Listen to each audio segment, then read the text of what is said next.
As always, before we look at this month's wild edibles, just to let you know that I'm using the Food for Free book just to identify the different species. It doesn't always mean I'm going to be trying them or tasting them. It's just to identify them. If I'm 100% sure, then yes, I might give it a taste. Okay, let's crack on.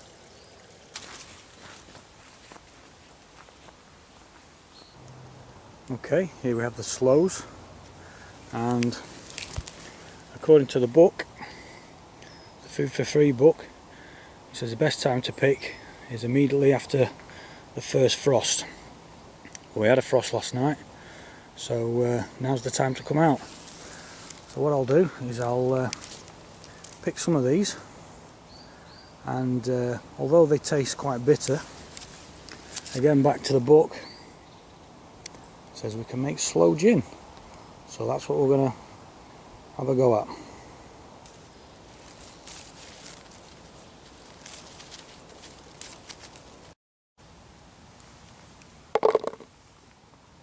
You just need to be wary of these spines when you're picking, not just for sticking in you, but for also damaging your clothes.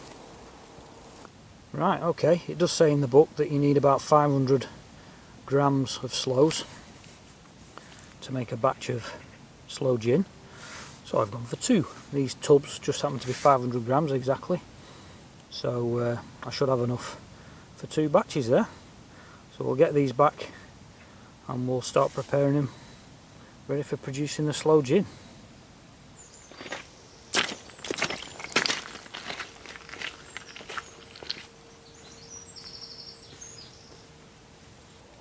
Okay, another one on the October list is the hedgehog fungus, and I believe that this is that. It does mention about the unmistakable pores underneath are like teeth, and you can see just there that to me does look like teeth rather than pores.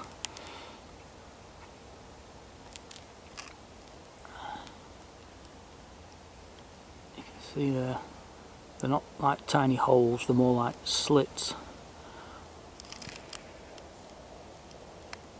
It's a really nice fungus, that.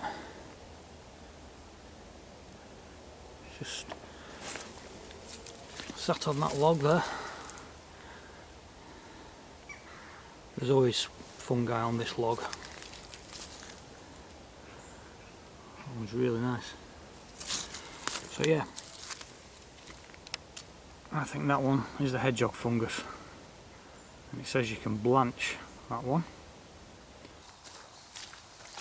Obviously it goes without saying, don't taste or try any wild edibles unless you're 100% sure. So consult your book, do your research.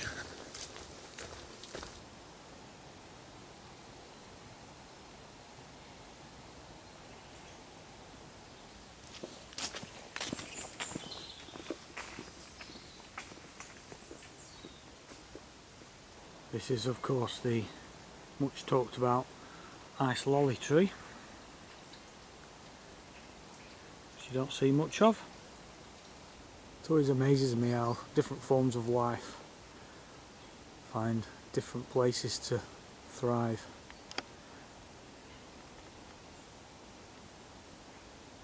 And often look quite out of sorts, or just should look as though they shouldn't even be there.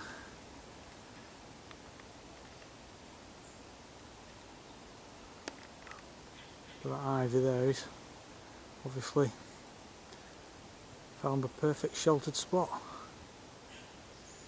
Okay, here's another one that we looked at in the original Food for Free video, which sparked off the monthly videos, and this one is the rose hip.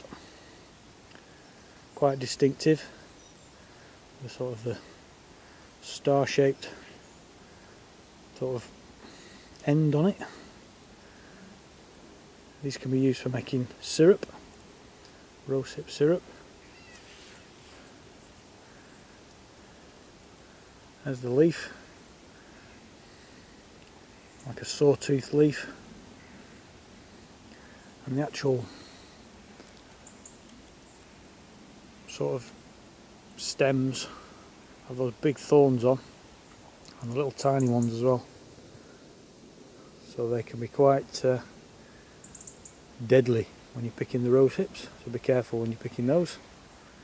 So yeah, that's the rose hip.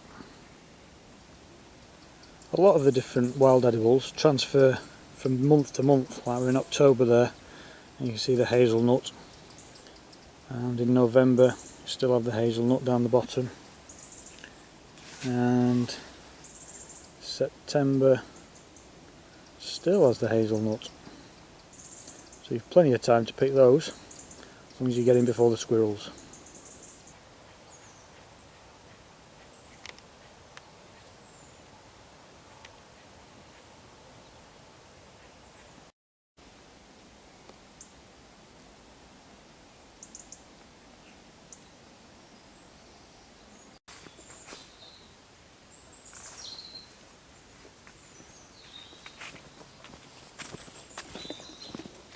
This of course is the blackberry, although in this case it's red, because although these are out from August, in October time and through to autumn they start to turn red, but they're still they can still be picked and they can still be eaten. The ones towards the end of the stalks, end of the stems, are usually the ripest and the juiciest to taste. So I'll take them down at this end of the stem rather than further down. So yeah, that's the blackberry.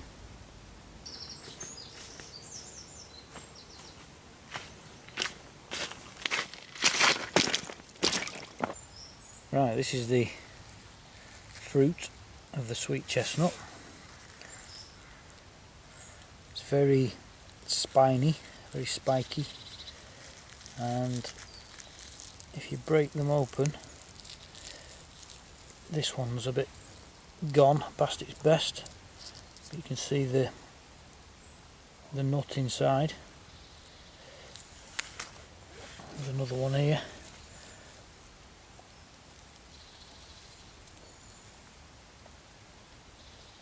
See the nut inside.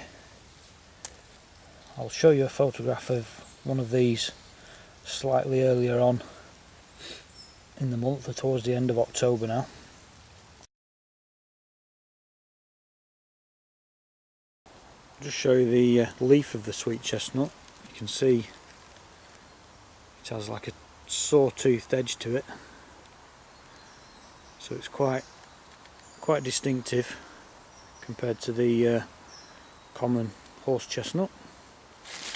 And the leaf, obviously the leaf pattern, the way the leaves are on the stems are different to the horse chestnut as well.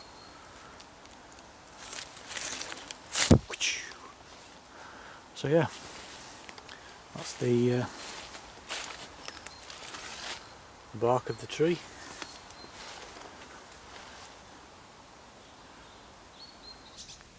If we look in the book, it says to harvest, the ripe nuts begin to fall late in October. You can see the picture of it there. And on the other side, it tells you what you can do with the sweet chestnut. You can roast them in a fire. You put them in the fire, but you always you have to split them, put a little cut in them. But if you leave one of them in the fire without the cutting, when that one pops or explodes, then the others are ready to eat. You can make chestnut puree by boiling them, which is a substitute for potatoes. It can be used in stuffings, soups and sweets. And you can also make sweet chestnut flour. So that's quite a versatile wild edible. This of course is the October video, which is the first one I've done of the monthly food for free wild edible videos. And whilst doing the footage for the video, I have come to realise that even though there's quite a varied amount of wild edibles available in October. Finding them in your local area is a lot more difficult. So I won't say I've struggled, I've not done too bad for October, but I'm now starting to worry a little bit that perhaps in future months I might struggle for content for the video. Hello everybody, it's Mick from Jester Bushcraft, and today we'll be looking at the oyster mushroom. Hope you enjoyed that, thanks for watching, and we'll see you on the next video.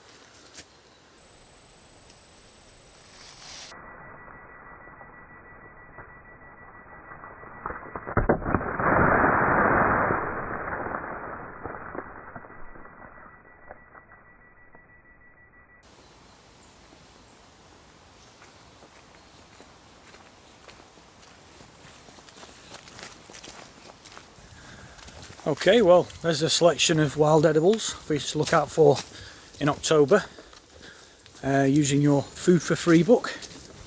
I'm looking forward to trying the slow gin in a few months' time, just around Christmas time actually. Never tried that before, so that'll be interesting. I hope you enjoyed that.